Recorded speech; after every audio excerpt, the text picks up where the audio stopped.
The Americans are coming. In Asia, wherever the U.S. military went, prostitution and intermarriage came along for the ride.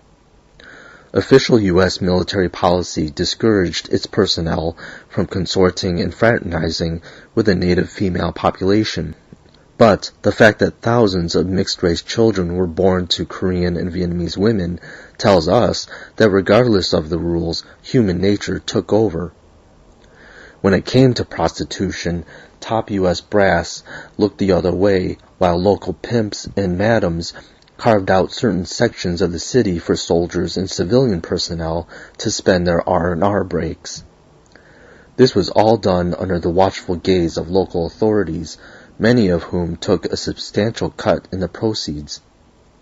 And what would a war be without the crime of rape that for time immemorial has been used to dominate the indigenous population and erase a proud people's sense of self-worth? The media portrayed the products of their loins, the Amerasians, as caged animals who were abandoned by their unfeeling mothers and missing in action fathers. Americans feared that these children would become innocent victims of cruel and inhumane treatment by Oriental savages.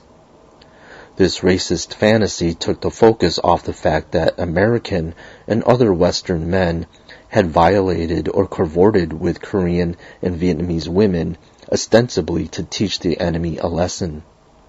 In order to soothe their conscience and fulfill a sense of obligation to those fathered by their countrymen, Americans advocated for the adoption of Amerasians. Since these children were assumed to be half American and they didn't ask to be born, it was reasoned that they should share in the benefits and good fortune of being a U.S. citizen.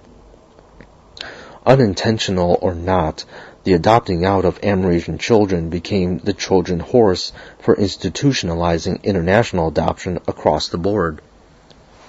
Paradoxically, American military intervention paved the way for private U.S. citizens to intervene in the affairs of Korean and Vietnamese families, thus establishing ever more control over these nations.